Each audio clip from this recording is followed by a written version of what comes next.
इस वित्त विधेयक पर देखने से लगता है कि ये धनवानों के लिए, धनवानों के दोस्तों द्वारा, धनवानों से सहानुभूति रखने वाले लोगों द्वारा ये बजट तैयार किया गया है। एक तरफ कॉरपोरेट जगत को बहुत सारी छूटें दी गई हैं।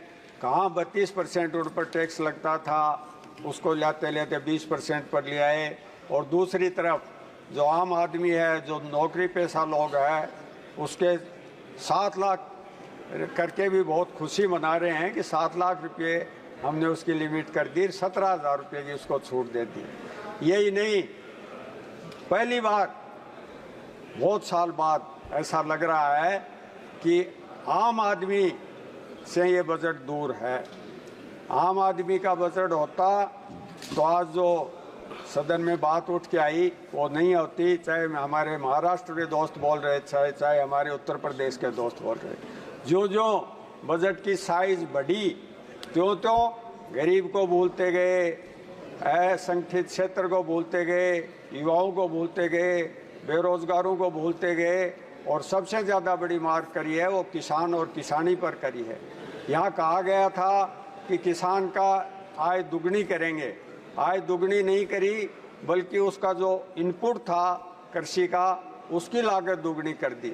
और दुगनी पर भी नहीं रुके, जीएसटी कृषि उपकरणों पर लगा दी, आपके फर्टिलाइज़र के कट्टे की साइज़ कम कर दी, आपकी जो किसान की और दूसरी बातें थी, किसान का जो कर्जा माफ करने की बात थी, उस पर कोई ध्यान नहीं दिया गया।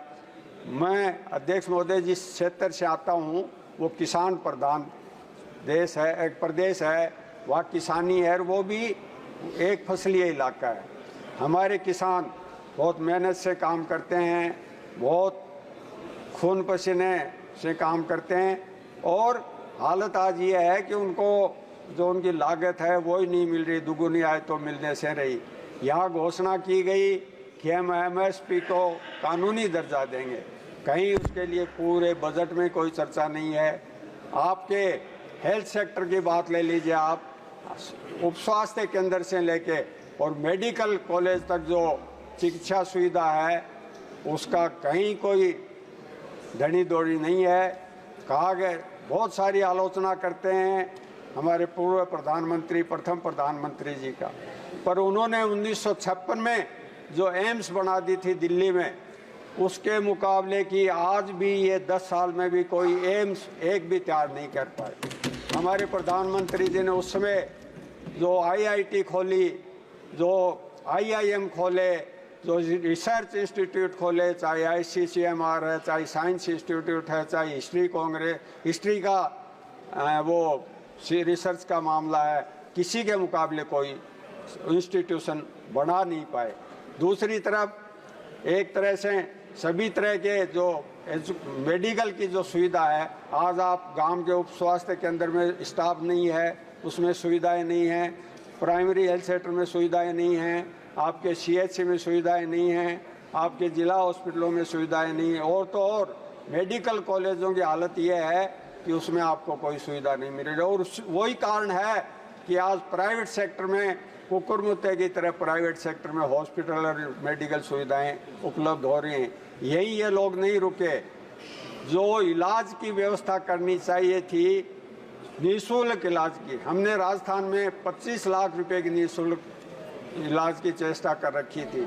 अभी एक क्वेश्चन पर हमारे पंजाब से आने वाले अमरेंद्र राजा साहब ने कहा था कि हम बहुत सारी चिट्ठियां लिखते हैं, अगर आप क्यों नहीं ये व्यवस्था कर देते हैं कि जो भी गंभीर रोग हैं उनका सारा इलाज निःशुल्क भारत सरकार करवाएगी।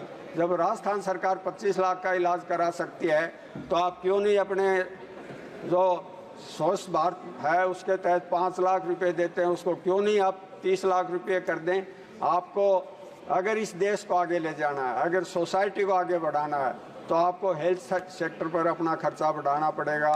आपको एग्रीकल्चर पर आप 21 में 4.40% खर्चा करते थे, अब आप 24 में उसको 2% 5% पर ले आए, जबकि 54% लोग इस देश के कृषि पर निर्भर हैं। सारी आपकी इंडस्ट्री कृषि से चलती है, आपका जो खाद्य सुरक्षा की आप बात करते हैं, जिस पर कहते हैं हम 80 लाख लोगों को अनाज मुफ्त दे रहे हैं, वो सिर्फ और सिर्फ आप किसान के बलबूते पर दे रहे हैं, उस किसान के बलबूते पर दे रहे हैं जो अपने खून पसीने से ये सारा अन्न आपके लिए उत्पन्न करता है। नहीं तो बहुत सारे पुराने लोग हैं, उनको याद होगा PL 480 के तहत अमेरिका से इस तरह का खाद्य आता था जिसको पशु भी नहीं खाते थे। ये हिंदुस्तान का किसान है जिसने अपने बलबूते पर इस देश को आत्मनिर्भर बनाया। अध्यक्ष सभापति जी, 2 बात मैं मेरे लोकसभा क्षेत्र की कहूँगा। मेरे यहाँ एक पब्लिक सेक्टर अंडरटेकिंग है, उसको ये सरकार हमेशा कमज़ोर रहती है। हिंदुस्तान कॉपर प्रोजेक्ट जिसमें हज़ारों लोग काम करते थे और जो उसमें कॉपर उत्पन्न होता है वो डिफेंस के इक्विपमेंट बनाने के भी काम आता है। उसको बिल्कुल 500 आदमियों पर ले आए। तो मेरी मांग ये है कि उस कॉपर प्लांट को पुनः आधुनिक मशीनें लगा के चालू किया जाए। एक मेरे यहाँ नेशनल हाईवे है जो यूपीए सरकार ने मंजूर किया था, हरियाणा में वो पूरा हो गया, 11 नंबर नेशनल हाईवे। और मेरे लोकसभा क्षेत्र में 70 किलोमीटर पर उस पर 1 इंच भी काम हुआ नहीं है। कृपया उस पर भी ये सरकार ध्यान दे, क्योंकि ये पूरी इसके अंदर फंडिंग वाला प्रोजेक्ट है। बहुत बहुत धन्यवाद आपने बोलने का अवसर दिया।